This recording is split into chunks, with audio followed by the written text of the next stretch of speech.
نحمده ونصلي على رسوله الكريم أما بعد فأعوذ بالله من الشيطان الرجيم بسم الله الرحمن الرحيم والعصر إن الإنسان لفي خسر إلا الذين آمنوا وعملوا الصالحات وتواصوا بالحق وتواصوا بالصبر وقال رسول الله صلى الله عليه وسلم الکیس من دان نفسه وعمل لما بعد الموت والعاجز من عتبى نفسه هواها وتمنى على الله وقال رسول الله صلى الله عليه وسلم انما الاعمال بالنیات وانما لكل امرئ ما نوى فمن كانت هجرته الى الله ورسوله فهجرته الى الله ورسوله ومن كانت هجرته لدنيا يصيبها او امرأة ينكحها فہجرته إلى ما هاجر إليه او كما قال رسول اللہ صلی اللہ علیہ وسلم۔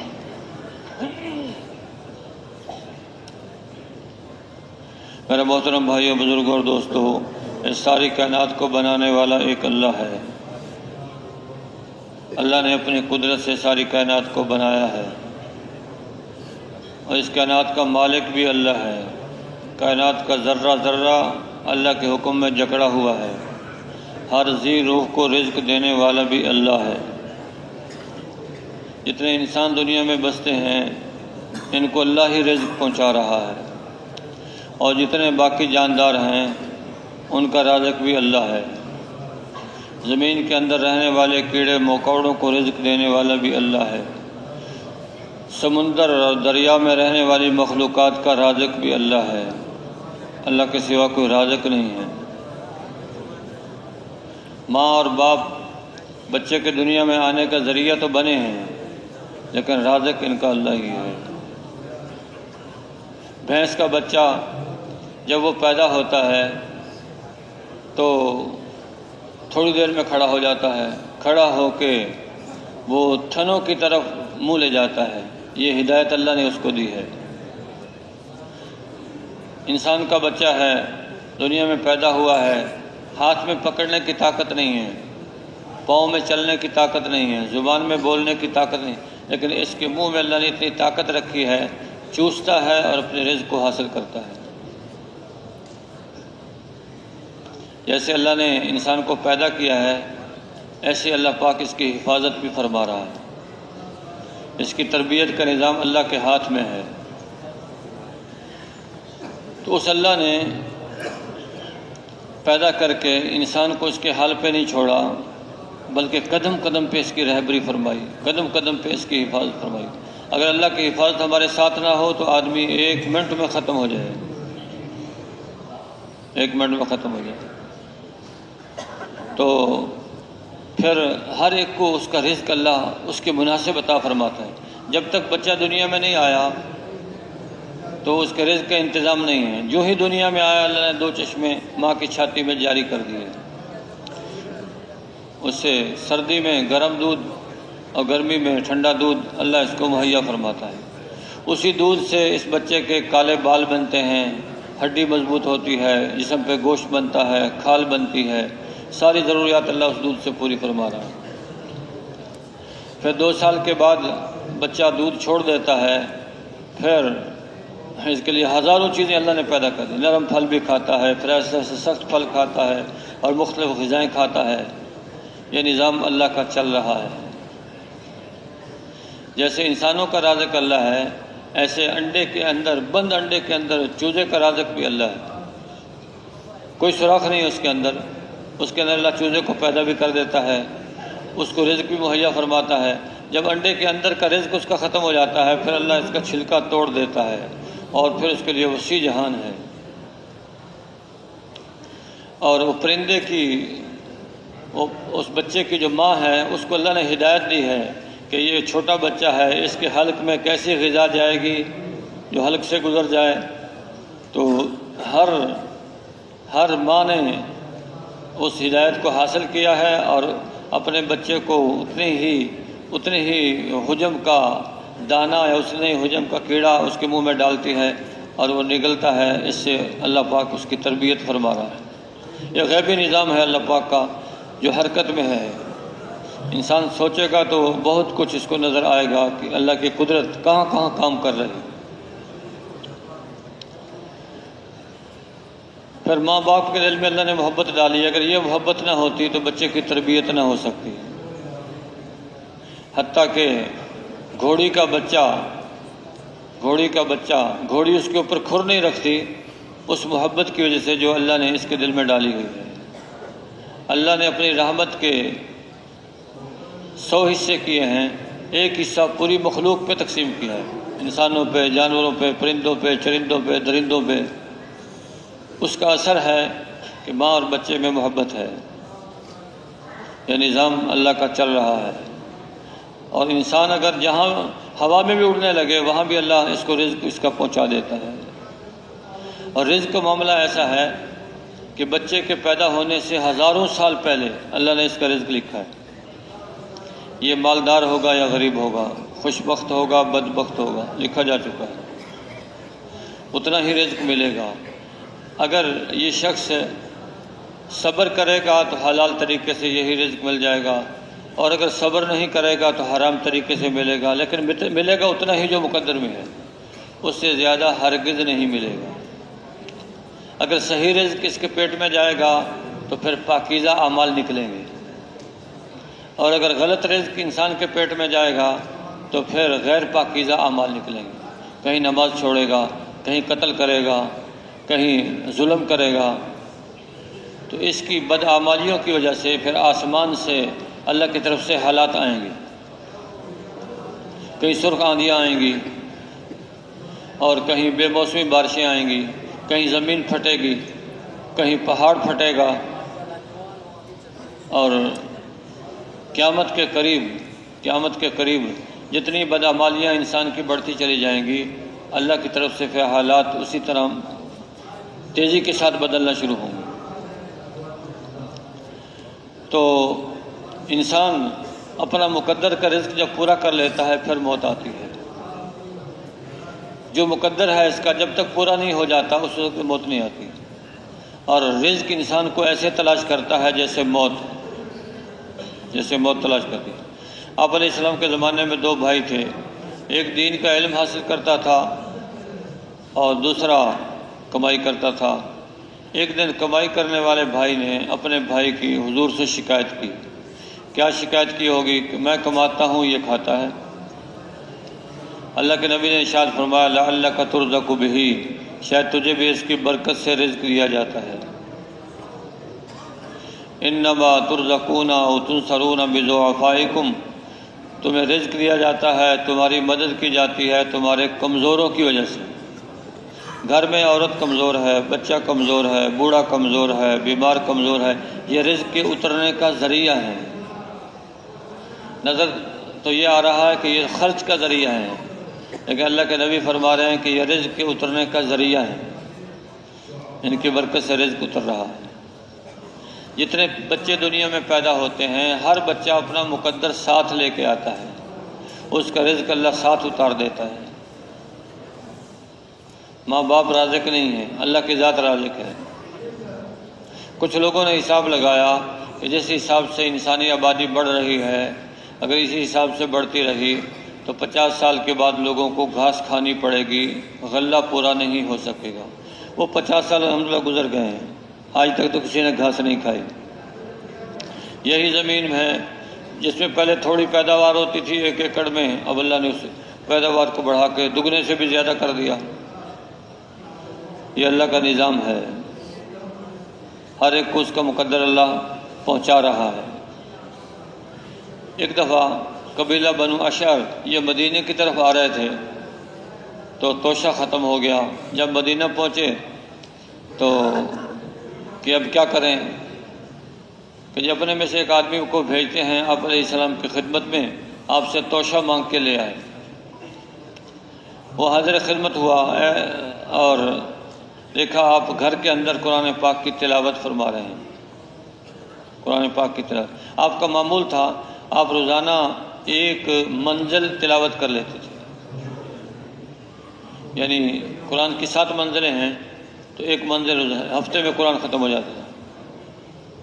تو آپ گھر کے اندر قرآن کی تلاوت فرما رہے ہیں تو یہ آیت پڑھ رہے ہیں وَمَا مِن دَابَّةٍ فِي الْأَرْضِ إِلَّا عَلَى اللَّهِ رِزْقُهَا وَيَعْلَمُ مُسْتَقَرَّهَا وَمُسْتَوْدَعَهَا كُلٌّ فِي كِتَابٍ مُبِينٍ۔ وہ سن کے سوچ میں پڑ گئے کہ اللہ پاک تو وعدہ فرما رہا ہے کہ رزق میرے ذمے ہے، اور ہم قبیلہ بنو اشعر اتنے گئے گزرے لوگ ہیں کہ اللہ کے رازق ہونے کا یقین نہیں ہے۔ آپ سے کوئی بات نہیں کی، واپس آ گئے، اپنے قبیلے کو آ کے بتا دیا کہ انتظام ہو گیا، روزی کا انتظام ہو گیا۔ وہ سمجھ گئے کہ بھائی اللہ کے نبی کی خدمت میں حاضر ہو کر درخواست کی ہوگی، اور آپ علیہ الصلوۃ والسلام نے درخواست کو قبول فرما لیا ہوگا، اور اس کی آ کے خبر دے رہے ہیں۔ تھوڑی دیر گزری تھی، دو شخص کھانے کا پیالہ اٹھا کے لا رہے ہیں، پیالہ اس میں گوشت بھی ہے، اس میں روٹی بھی ہے۔ سب نے مل کے کھانا کھایا، کھانا کثیر بھی تھا، لذیذ بھی تھا، پھر بھی کھانا بچ گیا کہ اب اس کا کیا کریں۔ کسی نے کہا جی رکھ لیتے ہیں، آئندہ کام دے گا، کسی نے کہا نہیں واپس کر دیتے ہیں۔ یہی طے پایا کہ اس کو واپس کر دیتے ہیں، اور سب اللہ کے نبی کی خدمت میں حاضر ہو کر آپ کا شکریہ بھی ادا کر دیتے ہیں۔ اے اللہ کے رسول، آپ نے کھانا بھجوایا، ہم آپ کا شکریہ ادا کرنے کے لیے آئے ہیں۔ آپ نے ارشاد فرمایا نہیں میں نے کوئی کھانا نہیں بھجوایا۔ اللہ کے رسول آپ نے بھجوایا ہے، ہمیں ساتھی نے واپس جا کے خبر بھی دی ہے۔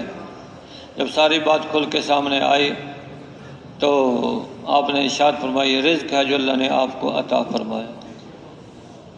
اللہ یوں رازق ہے، ہر ایک کا رزق اس کو پہنچا رہا ہے، اسباب پیدا کر دیتا ہے، مسبب الاسباب ہے، مسبب الاسباب ہے۔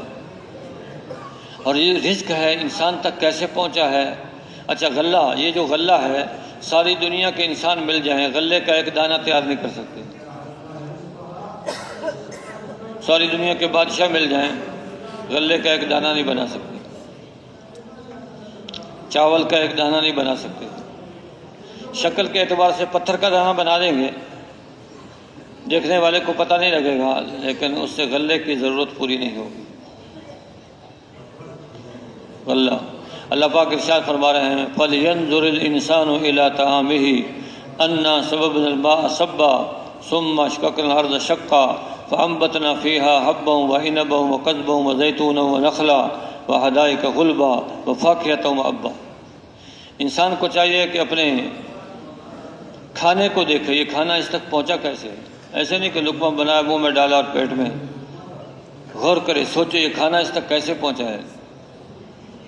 انا سبب الماء صبا، اللہ پاک ارشاد فرماتے ہیں ہم نے آسمان سے عجیب طریقے سے پانی اتارا ہے۔ عجیب طریقے کا کیا مطلب؟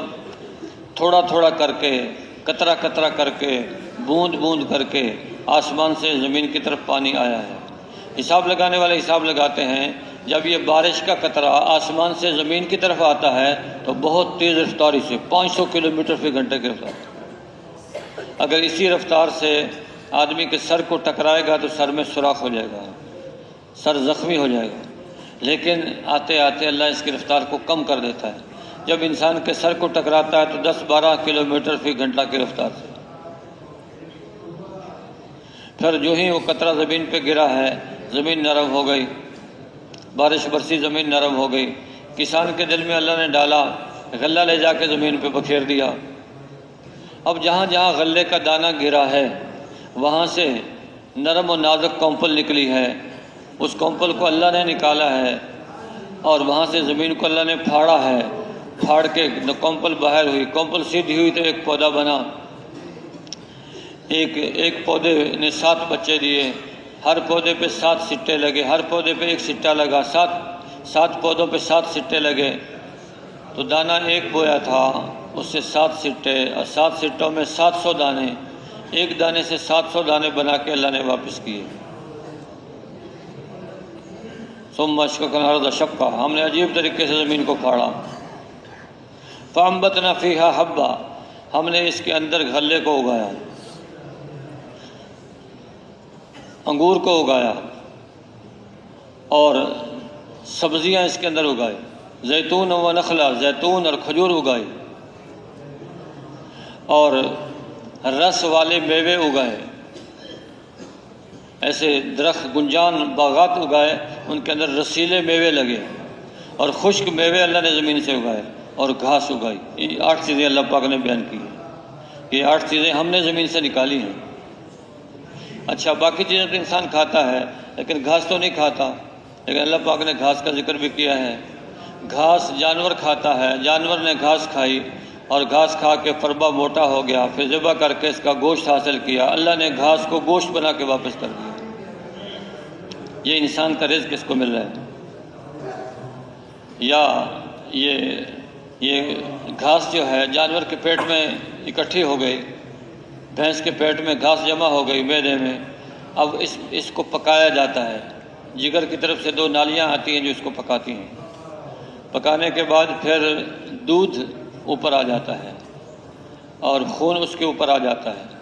پھر جگر کے ذمے اللہ نے لگایا ہے، یہ جگر جو ہے خون کو خون کی نالیوں میں پہنچا دیتا ہے اور دودھ کو تھنوں میں پہنچا دیتا ہے، اور باقی جو فضلہ ہے اس کو نیچے اتار دیتا ہے، نیچے اتر جاتا ہے فضلہ.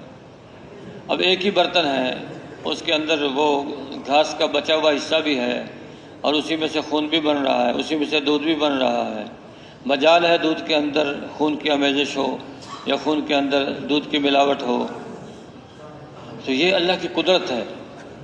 اگر آدمی غور کرے تو اللہ کو پہچان لے. اللہ سے انکار کرنے کا کوئی راستہ نہیں ہے.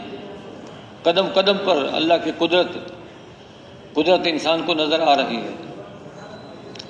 تو یوں اللہ پاک انسان کی روزی پہنچا رہا ہے اور پہنچا کے انسان کو جو ہے اپنی قدرت دکھلا رہا ہے.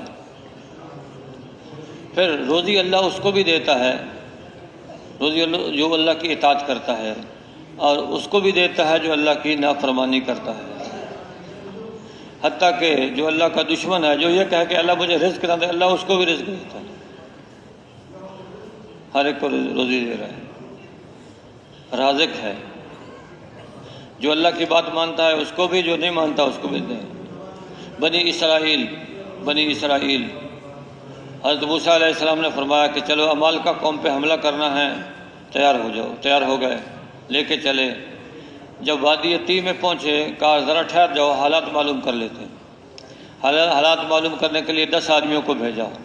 فرمایا کہ حالات ٹھیک ہوں، حوصلہ افزا ہوں تو سب کے سامنے وضاحت سے بات کر دینا، اور اگر حالات جو ہے حوصلہ افزا نہ ہوں تو پھر اشاروں کنایوں میں بات کر لینا. میں سمجھ جاؤں گا، لوگوں کو پتہ نہیں لگے گا، ورنہ لوگوں پہ بزدلی چھا جائے گی. ان 10 میں سے 8 نے تو نافرمانی کی، حالات سارے بیان کر دیے. 2 نے جیسے حضرت موسیٰ علیہ السلام نے فرمایا تھا ویسے حالات جو ہے مبہم طریقے سے بیان کی. تو جب حالات قوم کے سامنے آ گئے تو قوم تو بزدل ہو گئی. انہوں نے کہا موسیٰ وہ تو بہت مضبوط لوگ ہیں، بڑے لمبے قد کے لوگ ہیں، وہ تو ہمیں کچا کھا جائیں گے، ہم نہیں جاتے وہاں. اللہ کا حکم آیا کہ لے جاؤ بنی اسرائیل کو حملہ کرو. تو بنی اسرائیل نے کہا آپ جائیں، آپ کا رب جائے، ان کے ساتھ جا کے جنگ کریں، ہم یہاں بیٹھے، ہم نہیں جاتے. اور ہم واپس جاتے ہیں. وہاں سے واپس چل پڑے. 40 سال تک بھٹکتے رہے. رات کو چلتے، صبح کو چلتے، رات کو پہنچتے، سوتے، صبح اٹھتے پھر وہیں، اگلے دن پھر وہیں. 40 سال تک بھٹکتے رہے. اچھا اب 40 سال سفر کر رہے ہیں صبح سے شام تک. اب روزی اللہ نے کیسے دی ان کو؟ روزی صبح جب اٹھتے تو درختوں کے اوپر سفید رنگ کا حلوہ لگا ہوتا تھا، اس کو اتار کے کھا لیتے. اور بٹیر ان کے قریب قریب اڑتے تھے، پکڑ کے بھون کے کھا جاتے. تو من و سلوہ، گوشت اور حلوہ، یہ اللہ نے ان کو رزق دیا.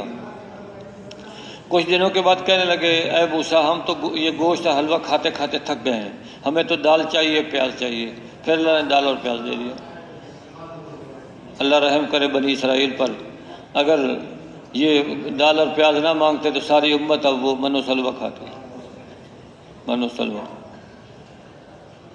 تو بھائیو رازق اللہ کی ذات ہے. اللہ کے رازق ہونے کا یقین دل میں اتارنا ہے، دل میں اتارنا ہے.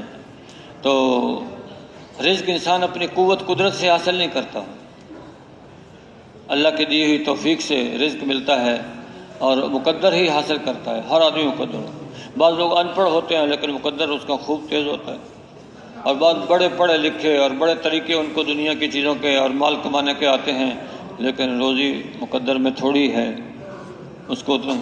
بازار میں دکان کے اوپر دکان ہے، ہر دکاندار شام کو اپنا مقدر لے کے اٹھتا ہے، ایک ہزاروں لے کے اٹھتا ہے، ایک لاکھوں لے کے اٹھتا ہے۔ یہ اللہ کا نظام ہے، یہ اسی طرح چلتا ہے اور چلتا رہے گا۔ پھر ضروریات ساری اللہ نے پوری کر دی ہیں انسان کی، اس کی غذا کا انتظام کیا، اس کے لیے ہوا کا انتظام کیا، اس کے لیے اللہ پاک نے جسم کے اندر نعمتیں رکھی ہیں۔ انسان سو رہا ہے، اس کے اندر دل حرکت کر رہا ہے، اور انسان سو رہا ہے، اس کا سانس آ رہا ہے جا رہا ہے، اس کو خبر نہیں ہے۔ انسان سو رہا ہے، اس کا منہ کھلا ہوا ہے، کوئی سانپ بچھو کوئی زہریلا جانور اندر آ سکتا ہے، لیکن اللہ پاک نے فرشتہ مقرر کیا ہے کہ کوئی زہریلا جانور اس کے پیٹ کے اندر نہ جائے، تو وہ فرشتہ، حفاظتی فرشتہ وہ کھڑا ہے، انسان کو خبر نہیں ہے۔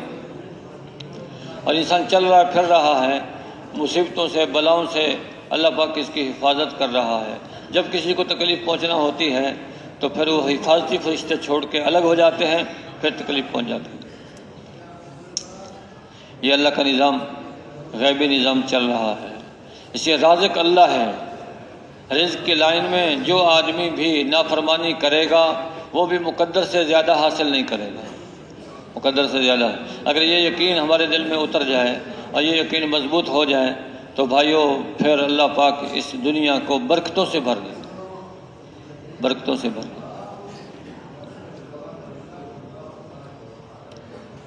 مقدر کا رزق، یہ یقین صحابہ کے دلوں میں اتر گیا تھا، اس لیے وہ اس بارے میں اللہ کے احکامات کو توڑتے نہیں تھے۔ ایک دفعہ ایک شخص نے کسی سے گھوڑے کا سودا کیا، 300 درہم میں ان کو سودا ہو گیا، 300 درہم دوں گا گھوڑا لوں گا۔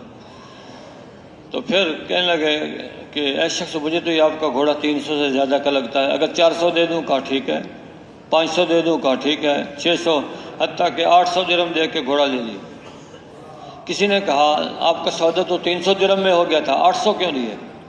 کہا اس کا گھوڑا واقعی 800 درہم کا تھا، اس کو خبر نہیں تھی، اس لیے میں نے اللہ کے نبی سے یہ عہد کیا تھا کہ میں لوگوں کے ساتھ بھلائی کروں گا، اس لیے میں نے اس کی مجبوری سے ناجائز فائدہ نہیں اٹھایا، اس کو اس کی پوری قیمت دے دی۔ جب آدمی یوں زندگی گزارے گا اس سے محبتیں پیدا ہوں گی، اور دوسرا اللہ روزی میں برکت ڈالے گا۔ اب یہ جو گھوڑا بیچنے والا ہے، اس کی دعا اس کو لگے گی نہیں لگے گی؟ دل سے دعا نہیں، دعا کی نہیں جاتی، دعا دل سے نکلتی ہے۔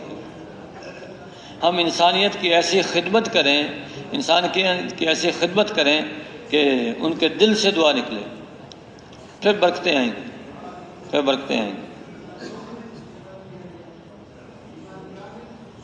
تو اللہ نے برکتیں کیسے اترتی ہیں، نبیوں کے ذریعے سے یہ طریقہ سمجھایا سکھایا ہے۔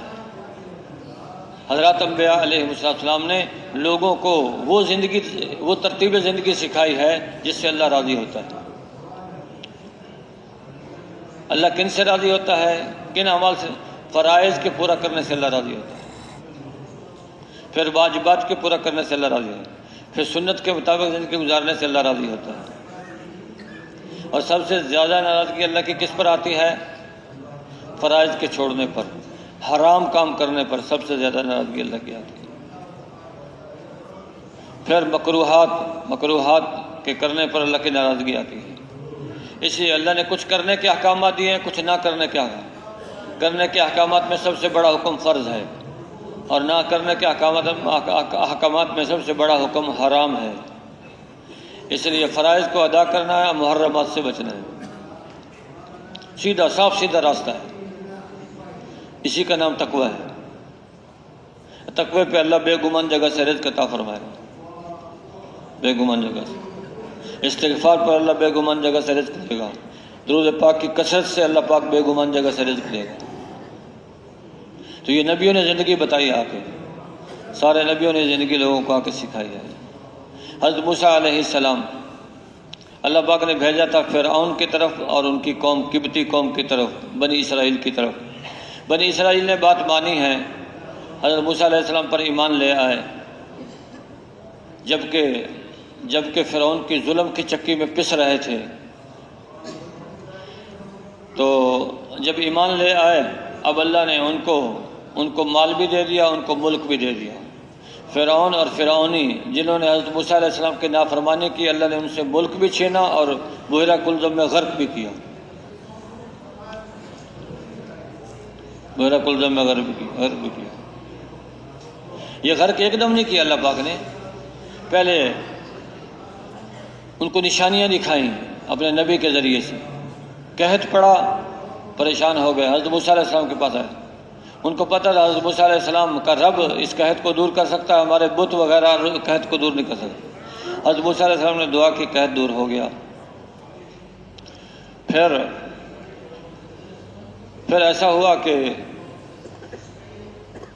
بنی اسرائیل، ان کی زمینوں میں پانی، ان کے گھروں میں پانی،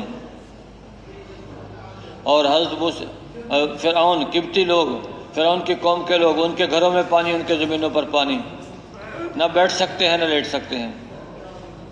اور حضرت موسیٰ علیہ السلام کی قوم بنی اسرائیل جو ان کی بات مان رہی ہے، اللہ کے احکامات پورا کر رہے ہیں، ان کے گھر خشک، ان کی زمینیں خشک، آرام سے سو بھی رہے ہیں، بیٹھ بھی رہے ہیں، لیٹ بھی رہے ہیں، ساری آسانیاں ہیں۔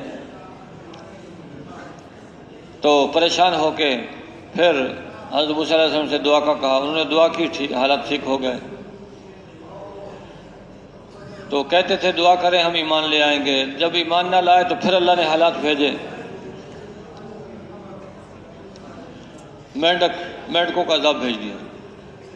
جہاں بیٹھتے تھے فرعونی لوگ، آگے مینڈک، پیچھے مینڈک، دائیں مینڈک، بائیں مینڈک، گردن تک مینڈکوں میں دب جاتے، بیٹھے بیٹھے پریشان ہو گئے۔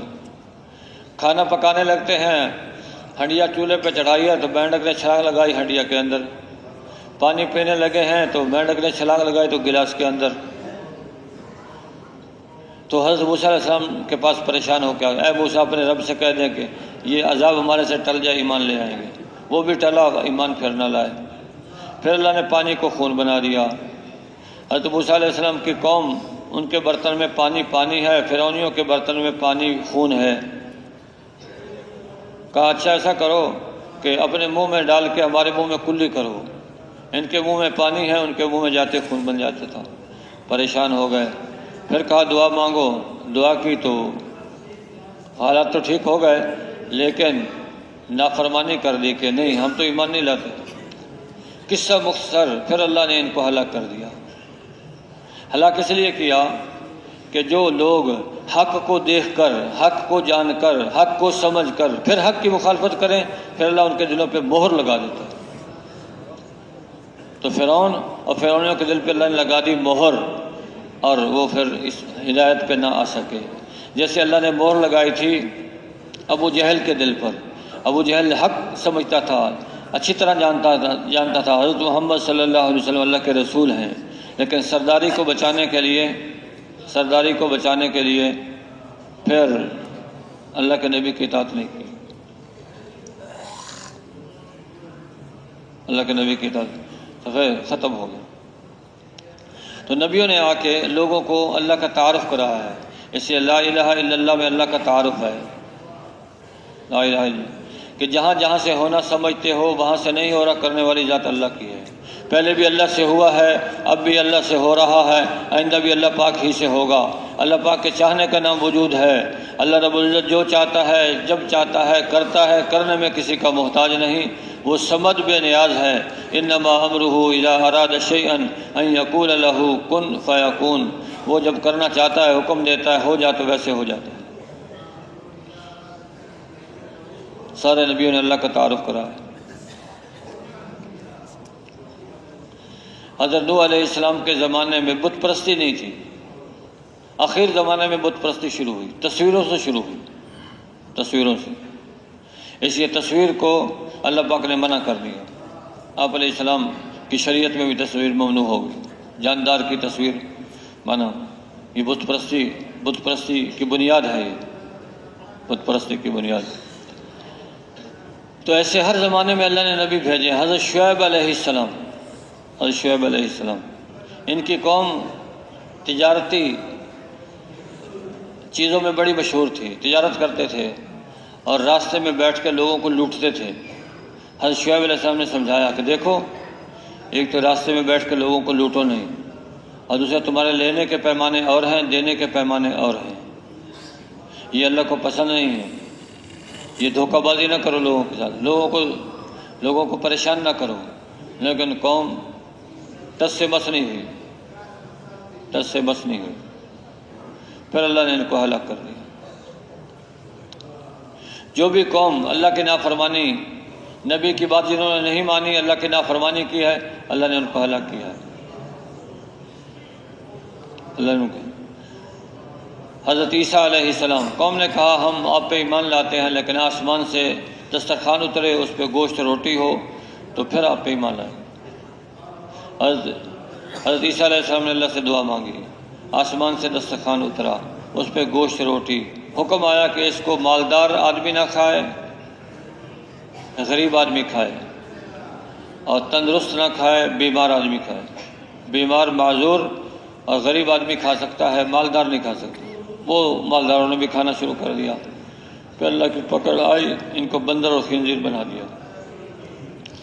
یہ اللہ پاک کا فضل ہے حضرت محمد صلی اللہ علیہ وسلم کی امت پر کہ ان کی شکلیں مسخ نہیں ہوں گی، شکلیں تبدیل نہیں ہوں گی، جیسے بنی اسرائیل کی شکلیں تبدیل ہوئیں۔ اللہ پاک نے منع فرمایا کہ تم ہفتے کے دن مچھلی کا شکار نہ کیا کرو، ہفتے کے دن مچھلی کا شکار نہ کرو۔ وہ کرتے تھے۔ دو طرح کے لوگ ہو گئے۔ ایک تو وہ تھے کہ ہفتے کے دن ایسا کرتے، جب مچھلیاں اوپر پانی پہ زیادہ آتی تو دریاؤں سمندروں کے قریب انہوں نے گڑھے کھود لیے، اور جب مچھلیاں زیادہ آتی تو پانی ادھر کھول لیتے گڑھوں کی طرف، وہ مچھلیاں ادھر آ جاتی، پانی بھی آ جاتا، پھر اس راستے کو بند کر دیتے، مچھلیاں واپس نہ جا سکتی، تو پھر ہفتے کے بجائے اتوار کو پکڑ لیتے۔ یا یوں کرتے کہ مچھلیاں جب اوپر آتی ان کے دم میں دھاگا ایک باندھ دیتے، ادھر اس دھاگے کو باہر کسی چیز کے ساتھ باندھ دیتے، اور مچھلی جو ہے ان کے قابو میں آ جاتی، تو ہفتے کی بجائے اتوار کو پکڑ لیتے۔ یہ کرنا شروع کیا، ہیلا کرنا شروع کیا۔ ان کو لوگوں نے منع کیا کہ دیکھو اللہ کی نافرمانی ہے، یہ تم ہیلے سے نافرمانی کر رہے ہو۔ ایک صراحتاً نافرمانی ہے، ایک ہیلے سے نافرمانی، یہ تو اللہ کے ساتھ مذاق ہو گیا، اللہ کے حکم کے ساتھ مذاق ہو گیا۔ لیکن انہوں نے بات نہ مانی، بلکہ کیا کیا، بستی میں ایک طرف نیک لوگ جو ماننے والے ہیں، ان کو منع کرنے والے، وہ الگ ہو گئے، اور دوسری طرف جو ہے یہ نافرمان مچھلیاں پکڑنے والے، یہ الگ ہو گیا، بیچ میں دیوار کھینچ دی۔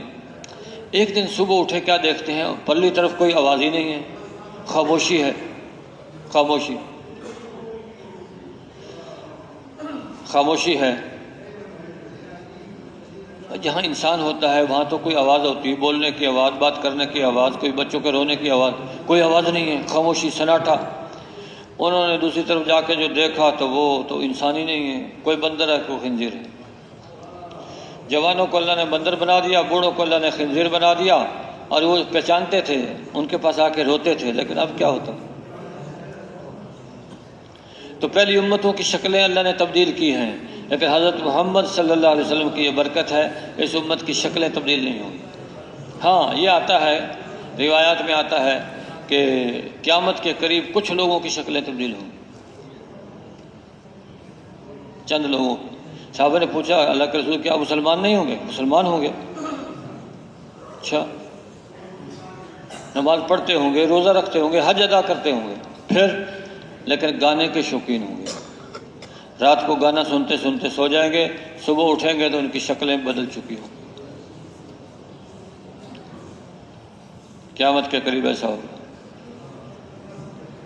تو یہ آپ علیہ السلام کی برکت ہے۔ آپ علیہ السلام چونکہ سید الانبیاء ہیں، افضل الانبیاء ہیں، آپ کی برکت سے اس امت کے لیے بڑی سہولتیں ہو گئیں۔ پہلی امتیں جب کوئی گناہ کرتی تھیں تو اس کی سزا میں خالی معافی مانگنے سے معاف نہیں ہوتا تھا، وہ ایک دوسرے کو قتل کرنا پڑتا تھا۔ اور ایسے ہی کوئی کپڑا ناپاک ہو جاتا، دھونے سے پاک نہیں ہوتا تھا، کپڑے کو کاٹنا پڑتا تھا۔ آپ علیہ السلام کی امت کے لیے اللہ نے آسانی کر دی، دھونے سے کپڑا پاک ہو جاتا ہے۔ پھر مالدار آدمی صدقہ نکالتے تھے تو صدقہ آگ آتی تھی آسمان سے، اس کو جلا دیتی، جس کا صدقہ جل جاتا وہ قبول شمار ہوتا، جس کا نہ جلتا وہ غیر مقبول شمار ہوتا۔ اللہ پاک نے اس امت کے لیے آسانی فرما دی، مالدار صدقہ نکالتا ہے، غریب اس کو کھا سکتا ہے۔ پھر ان کی نمازیں، پہلے لوگوں کی نمازیں، پہلی امتوں کی نمازیں مسجد کے علاوہ نہیں ہوتی تھی۔ اللہ پاک نے آپ علیہ السلام کی برکت سے ساری زمین کو مسجد بنا دیا، سجدہ گاہ بنا دیا، جہاں کھڑے ہو کے نماز ادا کریں گے وہیں نماز ادا ہوگی۔ تو آپ علیہ السلام کی برکت سے تو آپ کی برکات بہت زیادہ ہیں۔ یعنی ابھی آپ پیدا نہیں ہوئے، پیدا ہونے سے پہلے آپ کی پیدائش کا وقت جو ہی قریب آیا تو برکات کا ظہور ہونا شروع ہو گیا۔ اعلان نبوت ابھی نہیں فرمایا، اعلان نبوت تو 40 سال کے بعد کریں گے، لیکن پیدا ہوتے ہی برکات کا ظہور شروع ہو گیا۔ جیسے سورج کے طلوع ہونے سے پہلے مشرق کی طرف سے پاؤ پھٹنا شروع ہو جاتی ہے، جدھر سے سورج نکلنا ہے اندھیرا چھٹنا شروع ہو جاتا ہے۔ حالانکہ سورج تو گھنٹے ڈیڑھ گھنٹے کے بعد نکلے گا، لیکن پہلے سے روشنی نمودار ہونا شروع ہو جاتی ہے۔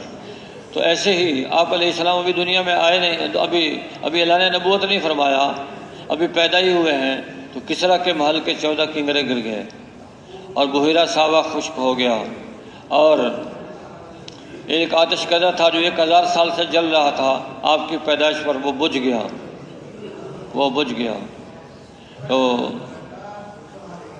تو اللہ نے آپ کی ذات میں برکت رکھی ہے، آپ کے اعمال میں برکت رکھی ہے۔ آپ علیہ السلام دنیا میں تشریف لائے تو وہ جو برکت آپ کی ذات کے ساتھ خاص تھی، آپ دنیا سے چلے گئے، وہ برکت تو گئی، لیکن جو برکت آپ کے اعمال کے ساتھ ہے، اعمال آج بھی ہیں۔ اگر یہ امت آپ علیہ السلام کے اعمال کو اختیار کرے گی، برکات کے دروازے اللہ کھول دیں گے، برکات کے دروازے کھول دیں گے۔ وہ برکت کس چیز کے ساتھ ہے؟ حضور والے اعمال کے ساتھ ہے، حضور والے اعمال کے ساتھ ہے۔ اور اللہ کے نبی کیا اعمال لے کے آئے ہیں؟ نماز لے کے آئے ہیں، روزہ لے کے آئے ہیں، زکوٰۃ لے کے آئے ہیں، حج لے کے آئے ہیں۔ یہ اعمال اللہ نے ہمیں عطا فرمائے ہیں حضرت محمد صلی اللہ علیہ وسلم کی برکت سے۔ اسی آپ کا حق ہمارے اوپر بہت زیادہ ہے، اس حق کو کیسے ادا کریں گے؟ اس حق کو کیسے ادا کریں گے؟ کثرت درود پاک کے ذریعے سے۔ جتنا ہم نبی کریم صلی اللہ علیہ وسلم پہ درود پاک پڑھیں گے، اتنا ہی اللہ کے نبی کا حق ادا ہوگا، اور اتنا ہی اللہ رب العزت ہمارے ساتھ رحم و کرم کا معاملہ فرمائے گا۔ اللہ کے نبی نے ارشاد فرمایا کہ جو مجھ پر درود پڑھتا رہے گا تو فرشتے اس کے لیے رحمت کی دعا کرتے رہیں گے۔ اب آپ کے ہاتھ میں ہے، چاہے تھوڑی دعا کروا لو چاہے زیادہ کروا لو۔ تھوڑا درود پڑے گا تھوڑی دعا ہوگی، زیادہ درود پڑے گا تو زیادہ دعا ہوگی۔ تو کتنی بڑی نعمت ہے، آپ علیہ السلام پہ درود پاک پڑھیں گے اور فرشتے ہمارے لیے دعا کریں گے۔ فرشتوں کی دعا تو قبول ہے، فرشتوں کی دعا تو قبول ہے۔ تو آپ کی برکت سے اللہ نے بہت ساری چیزیں عطا فرمائیں، بہت ساری چیزیں عطا فرمائیں، اور بڑی خیروں کے دروازے کھولے، بڑی خیروں کے دروازے کھولے۔ آپ علیہ السلام کی زندگی جو جس زمانے میں اختیار کرے گا اللہ اس کو کامیابی عطا فرمائے گا۔ اب آپ علیہ السلام کی شریعت قیامت تک چلے گی، قیامت تک چلے گی۔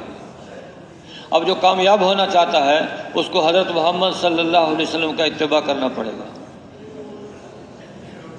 پہلے نبیوں کو اللہ نے بھیجا، ان کی محنت کا زمانہ محدود مخصوص، ان کی محنت کا دائرہ محدود مخصوص، کوئی ایک قبیلے کا نبی، کوئی ایک قوم کا نبی، کوئی کسی خاص مخصوص علاقے کا نبی۔ حضرت محمد صلی اللہ علیہ وسلم کی نبوت سارے عالم کے لیے ہے اور قیامت تک آنے والے زمانوں کے لیے ہے، قیامت تک آنے والے۔ جس نبی کی محنت کا دائرہ جتنا وسیع ہوتا ہے اس کے لیے اتنا ہی عملہ درکار ہوتا ہے۔ آپ علیہ السلام کی محنت کا دائرہ وسیع ہے، اس لیے امت کو اللہ پاک نے آپ علیہ السلام کی محنت میں شریک فرما دیا کہ نماز پڑھیں، دوسروں کو نماز کی تلقین کریں، روزہ رکھیں، دوسروں کو روزہ رکھنے کے لیے ترغیب دیں، زکوٰۃ اور حج ادا کریں، دوسروں کو ترغیب دیں، خود احکامات کو پورا کریں، دوسروں کو احکامات کو پورا کرنے کے لیے تیار کریں۔ یہ دونوں کام اللہ نے آپ علیہ السلام کی برکت سے عطا فرمائے، اور اس پر ملے گا کیا؟ اس پر اللہ پاک نے ارشاد فرمایا اس سے بہتر کس کی بات ہو سکتی ہے جو لوگوں کو اللہ کی طرف بلائے. یعنی اللہ کی طرف بلانے والا جو ہے اس کی بات ساری دنیا کے انسانوں سے بہتر، اس سے بہتر بات اللہ کے ہاں کسی کی نہیں ہے. اور جو اس عمل کو کرے گا اللہ رب العزت اس عمل کو امت کی ہدایت کا ذریعہ بنائے گا. اس کے لیے صدقہ جاریہ ہوگا، صدقہ جاریہ ہوگا. تو آپ علیہ الصلوۃ والسلام، جو آدمی اپنے مسلمان بھائی کی زیارت کے لیے ملاقات کے لیے جاتا ہے، جو آدمی اپنے مسلمان بھائی کی زیارت اور ملاقات کے لیے جاتا ہے تو 70,000 فرشتے اس کے پیچھے چلتے ہیں. 70,000 فرشتے، اور وہ اس کے لیے توبہ استغفار کرتے ہیں، دعا اور استغفار کرتے ہیں. اس کے لیے اے اللہ یہ تیری رضا کے لیے اپنے مسلمان بھائی کو ملنے کے لیے جا رہا ہے، اس کی بخشش فرما دے.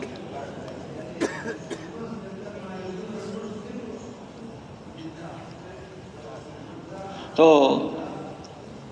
اسے نیکی کرنا ہے، نیکی کی تلقین کرنی ہے.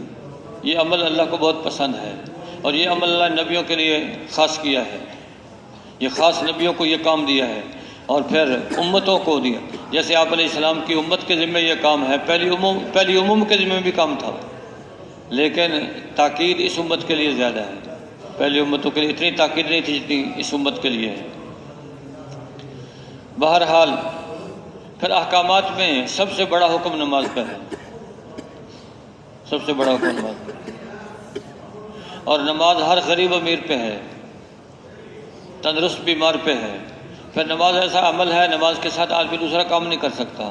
روزہ رکھا ہوا ہے، باتیں بھی کر رہا ہے، روزہ رکھا ہے تجارت بھی کر رہا ہے، روزہ رکھ رہا ہے پیدل بھی چل رہا ہے. لیکن نماز ایسا عمل ہے اسی میں ہی آدمی لگتا ہے، دوسرا کام نہیں کر سکتا. اسے نماز کا اجر سب سے زیادہ ہے. اور نمازی آدمی اللہ کے سامنے ہاتھ باندھ کے کھڑا ہوتا ہے، اللہ کے سامنے کھڑا ہے کہ اے اللہ تو قادر ہے، تو مقتدر ہے، تو سب کچھ کرنے والا ہے، تو قادر ہے، میں عاجز ہوں. پھر رکوع جب کرتا ہے تو اللہ کے سامنے اور جھک جاتا ہے. سجدے میں تو گویا اللہ کے قدموں میں اس نے اپنا سر رکھ دیا. پھر نماز ایسا عمل ہے، نماز ایسا عمل ہے جس کے لیے اللہ کے نبی نے بڑا وقت نکالا ہے. بعض دفعہ 6 پارے اللہ کے نبی نماز میں پڑھ لیتے، 6 پارے. حضرت فاطمہ رضی اللہ تعالیٰ عنہ نے 2 رکعت نماز کی نیت باندھی، اور صبح ہو گئی، 2 رکعتیں پوری ہوئی، 2 صبح ہو گئی کہ اے اللہ تیری رات چھوٹی ہو گئی. سردی کی رات تھی، اے اللہ تیری راتیں چھوٹی ہو گئی کہ میری 2 رکعت نماز بھی مشکل سے پوری ہوئی. یہ ہے جس کو نماز میں ابھی ہمیں نماز کا مزہ لگا نہیں ہے. آم چوسنے کا مزہ تو آتا ہے، اور مزیدار کھانے کے مزے تو ہمیں لگے ہیں، لیکن نماز کا مزہ نہیں لگا. جب نماز کی لذت ہمیں محسوس ہوگی تو پھر اللہ اس نماز کو ہماری آنکھوں کی ٹھنڈک بنا دے گا. اس نماز کے ذریعے سے ہماری تھکاوٹ دور ہوگی، تھکاوٹ دور ہوگی. یہ جب نماز سے ہونے کا یقین دل میں آئے گا پھر بھائیو نماز پڑھنا آسان ہے.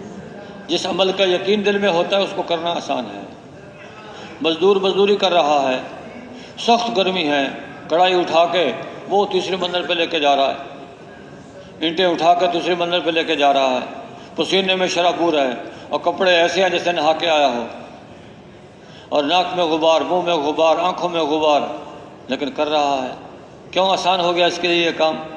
کیونکہ آخر میں جو اس کو مزدوری ملنے والی ہے اس مزدوری نے یہ ساری مشقت اس کے لیے آسان کر دی، اور اس کو یقین ہے مجھے مزدوری ملے گی. آج ہمیں یہ یقین نہیں ہے کہ اس نماز پہ اللہ ہمیں جنت دے گا، یہ یقین نہیں. سونے چاندی کی اینٹوں والے مکان دے گا، حور و غلمان دے گا، ہمیشہ کی جوانی دے گا، ہمیشہ کی راحت دے گا، ہر مرضیات کو اللہ ہماری پوری کرے گا. تو اس کا یقین نہیں ہے، اس لیے نماز پڑھنا مشکل ہے. ایک آدمی ساری رات پانی لگائے گا، اس کو کہے گا اس کو کہا جائے بھائی سردی کا موسم ہے، رات بھر پانی لگا ہے، مسجد میں آ جاؤ، گرم پانی سے وضو کر لو، ہیٹر لگا ہوا ہے مسجد کے اندر، وہاں آ کے 2 سنت پڑھ لو، 2 فرض پڑھ لو، فجر کی نماز ہے، مشکل۔ اس سے ہونا نظر نہیں آ رہا، اس سے ہونا نظر آ رہا۔ جہاں سے ہونا نظر آ رہا ہے، جس کا یقین ہے، ساری رات کام کرنا آسان، اور جس کا یقین نہیں ہے تو بہترین خشک صاف ستھری جگہ میں اور گرم پانی سے وضو کر کے اللہ کے سامنے سجدہ ریز ہونا مشکل۔ یقین کی کمزوری نے امت کو گناہوں میں مبتلا کیا ہے، اس لیے نبیوں کی محنت میں سب سے پہلے یقین کی محنت ہے۔ لا الہ الا اللہ میں بھی یقین کو مضبوط کرنا ہے کہ لوگوں جہاں سے ہونا نظر آ رہا وہاں سے نہیں ہو رہا، کرنے والی ذات اللہ کی ہے۔ جب یہ یقین آ جائے گا تو اللہ کے سامنے کھڑا ہونا آسان ہو جائے گا۔ بندہ سمجھتا نہیں ہے، جب نماز میں کھڑا ہے تو اللہ اس کی طرف متوجہ ہے، وہ ذات متوجہ ہے جو بادشاہوں کی بادشاہ ہے، شہنشاہ ہے، اللہ کی ذات کے سوا کوئی شہنشاہ نہیں ہے، وہ متوجہ ہے۔ آدمی کوئی کسی ملک کا صدر آدمی سے بات کر رہا ہو تو آدمی کیسے متوجہ ہو کے بات سنتا ہے، اور صدر کی کیا حیثیت ہے اللہ کے سامنے؟ صدر کی کیا حیثیت؟ ساری دنیا کے بادشاہوں کی کوئی حیثیت نہیں اللہ کے مقابلے میں، وہ اللہ کی ذات متوجہ ہے نماز میں۔ جب تک بندہ گوشہ چشم سے دائیں بائیں نہ دیکھے تو اس وقت تک اللہ متوجہ رہتا ہے۔ جب کھانسی وغیرہ میں مشغول ہو جائے یا آنکھ سے دائیں بائیں دیکھنے لگے کون آ رہا ہے کون جا رہا ہے، تو اب توجہ اللہ کی طرف نہیں رہی، تو اللہ بھی توجہ ہٹا لیتے۔ بھائی نماز ایسا عمل ہے، نماز پڑھ کے جو چاہے اللہ سے مانگ لیں، جو چاہے اللہ سے مانگ لیں۔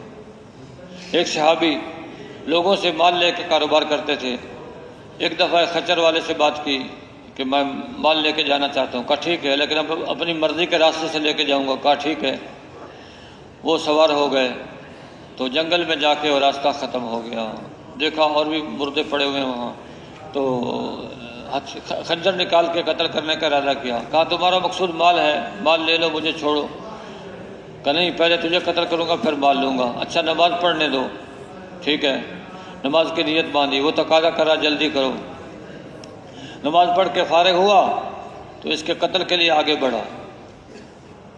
اس نے کیا کہا، یا ارحم الراحمین، آواز آئی کہ اس کو قتل نہ کرو، رک گیا، یہ آواز کہاں سے آ رہی، کوئی آواز والا نظر نہیں آ رہا، آواز کہاں سے، دائیں دیکھا بائیں دیکھا کوئی نہیں ہے، پھر آگے بڑھا قتل کریے۔ پھر اس نے کہا یا ارحم الراحمین، پھر آواز آئی کہ اس کو قتل نہ کرو، پھر دائیں بائیں دیکھا کوئی نظر نہیں آیا، پھر آگے بڑھا، تیسری مرتبہ اس نے پھر کہا یا ارحم الراحمین۔ اتنے میں ایک شخص نمودار ہوا، آتے ہی اس کو نیزہ مارا، اس کو ڈھیر کر دیا، اور یہ شخص اس کی طرف متوجہ ہوا، کہا اب تم اپنی پسندیدہ جگہ میں چلے جاؤ، اب تم آزاد ہو۔ کہا اے شخص تو مجھے بتا تو ہے کون؟ کہا میں 4تھے آسمان کا فرشتہ ہوں، تو نے پہلی دفعہ یا ارحم الراحمین کہا، پھر دوسری دفعہ کہا، پھر تیسری دفعہ کہا، میں تیری مدد کے لیے پہنچ گیا۔ یہ ہے نماز۔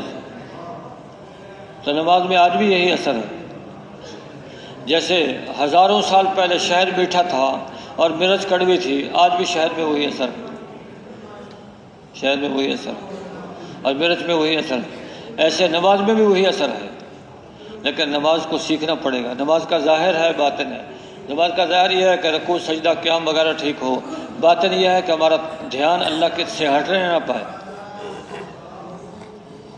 اس کے دھیان کو قابو کرنے کی مشق کرنی پڑے گی نماز کے اندر۔ جو کچھ پڑھ رہے ہیں اس کو اپنے کانوں سے سنیں، ترجمہ سمجھتے ہیں تو بہت اچھی بات ہے، اور پھر نماز کے لیے جب آدمی آئے تو آتے ہی 2 رکعت نفل تحیۃ المسجد صلاۃ الحاجہ کے نام سے پڑھ لی، صلاۃ التوبہ، کوئی بھی نیت کر، صلاۃ التوبہ، صلاۃ الحاجہ اور تحیۃ المسجد، تحیۃ الوضو، اور اشراق کا وقت ہے تو اشراق کی نیت، چاش کا وقت ہے تو چاش کی نیت، تو یہ نیتیں کر کے 2 رکعت تو یہ پڑھ لی۔ اب تھوڑا بیٹھ گیا، اعضاء میں سکون پیدا ہو گیا، اب جو سنتیں وغیرہ پڑھنی ہے وہ پڑھ لی۔ اب جب فرضوں کے لیے کھڑا ہوگا، یہ نماز سے پہلے اللہ کی طرف متوجہ ہے، اللہ کی ذات سے امید ہے، نماز کے اندر بھی پہلے سے زیادہ دھیان اس کا رہے گا۔ اور نماز پڑھنے سے پہلے آدمی یہ نیت کرے کہ یہ میں اب اللہ کے سامنے کھڑا ہونے لگا ہوں، تو میں پوری نماز دھیان توجہ کے ساتھ پڑھوں گا، ادھر ادھر دھیان نہیں لے کے جاؤں گا۔ تو اس کے لیے ارادہ کر کے کھڑا ہو، اور کھڑا ہو کے یہ سمجھے کہ گویا یہ میری زندگی کی آخری نماز ہے، آخری نماز ہے، آخری نماز سمجھ کے ادا کرے۔ انشاءاللہ نماز میں بہتری آتی چلی جائے گی، نماز اچھی سے اچھی ہوتی چلی جائے گی۔ نماز کے اندر شروع میں ایسا ہوگا، تھوڑی دیر دھیان رہا پھر بٹ گیا، کبھی ایک رکعت پوری میں دھیان رہا، تو ایسے ہوتے ہوتے اللہ کی ذات سے امید ہے اللہ پاک ہماری نماز کو بہتر بنا دے گا۔ اب یہ جو بنی ہوئی نماز ہے، اب پڑھو، مانگو اللہ سے جو چاہو مانگو۔ کوئی بھی مشکل پیش آ جائے، صلاۃ الحاجہ کے نام سے 2 نفل پڑھ لے، پھر دعا الحاجہ پڑھ کے اللہ سے جو چاہے مانگ لے۔ دعا الحاجہ یہ فضائل نماز میں لکھی ہوئی، لا الہ الا اللہ الحلیم الکریم، سبحان اللہ رب العرش العظیم، الحمدللہ رب العالمین۔ تھوڑی سی لمبی دعا ہے، اس کو یاد کر لیں، جو چاہیں اللہ سے مانگ لیں۔ بھائیو، ایک آدمی بادشاہ کے سامنے ہاتھ پھیلاتا ہے، اس کو پتہ ہے یہ بادشاہ مجھے دے گا، خالی ہاتھ نہیں لٹائے گا۔ وہ تو بادشاہوں کا بادشاہ ہے اللہ، اس کے پاس تو ہر چیز کے خزانے ہیں، خزانے ہیں، لا حد لہا ولا نہایا، اس کی کوئی حد نہیں، لا محدود خزانے ہیں اور اس کی کوئی انتہا نہیں۔ اس رب سے جو مانگے گا تو یہ نامراد نہیں ہوگا، لیکن مانگنے کا طریقہ نماز ہے۔ نماز سے بھی اللہ کام بناتا ہے، نماز سے بھی کام بناتا ہے۔ ہمارے اوپر پریشانیاں احوال گناہوں کی وجہ سے، گناہوں کی وجہ سے۔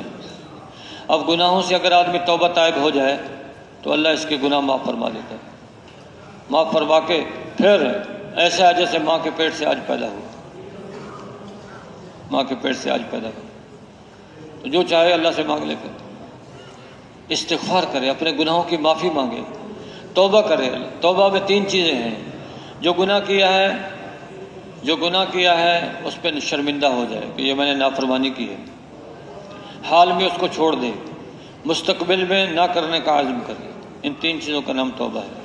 اگر اس کے ساتھ بندے کا حق متعلق ہے تو بندے سے معافی مانگے یا اس کے حق کو ادا کرے۔ اگر ایسا نہیں کرے گا تو 2 پیسے کے بدلے میں کئی 100 نمازیں دینی پڑیں گی قیامت کے دن، کہ ایک نے دوسرے کے 2 پیسے مارے ہیں تو قیامت کے دن کئی 100 مقبول نمازیں دینی پڑیں گی، کئی 100 مقبول۔ اور جو آدمی دوسرے کی زمین کو ہتھیا لے گا، دوسرے کی زمین چھین لے گا، تو قیامت کے دن 7 زمینوں کا توق بنا کے اس کے گلے میں ڈالا جائے گا، گلے میں ڈالا جائے گا۔ اور جو اپنے مسلمان بھائی کی حاجت میں کوشش کرے گا، اللہ اس کی مدد کرے گا۔ یہ اپنے مسلمان بھائی کی حاجت پورا کرنے میں کوشش کر رہا ہے، اللہ کی مدد اس کے ساتھ ہو رہی ہے۔ تو توبہ استغفار ایسا عمل ہے جس سے سارے گناہ اللہ معاف کر دے، بڑے بڑے گناہوں کو معاف کر دے۔ اگر کوئی آدمی گناہ کرتے کرتے زمین کو بھر دے گناہوں سے، اور اس کا گناہوں کا ڈھیر آسمانوں کو چھونے لگے، ایک دفعہ سچے دل سے توبہ کر لے، اللہ سارے گناہ معاف کر دے گا۔ ایسا معاف کرنے والا ہے۔ بندہ معافی مانگتے مانگتے تھک جائے گا، اللہ پاک معاف کرتے کرتے نہیں تھکے گا۔ اللہ پاک ارشاد فرماتا ہے، یا ایھا الانسان ما غرک بربک الکریم، اے انسان تجھے کریم رب سے دھوکے میں کس نے ڈالا؟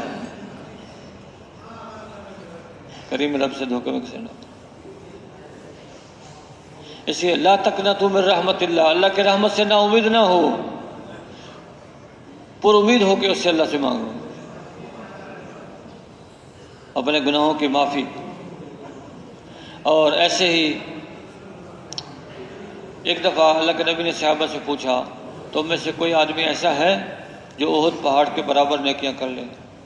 اللہ کے رسول ہم میں تو کوئی ایسا نہیں۔ ارشاد فرمایا تم میں سے ہر آدمی ایسا ہے، کر سکتا ہے۔ پھر ارشاد فرمایا سبحان اللہ کا ثواب احد پہاڑ سے زیادہ ہے، الحمدللہ کا ثواب احد پہاڑ سے زیادہ ہے، اللہ اکبر کا ثواب احد پہاڑ سے زیادہ ہے۔ تو یہ کلمات بہت آسان ہیں، ہر آدمی ہر مسلمان یہ کہہ سکتا ہے۔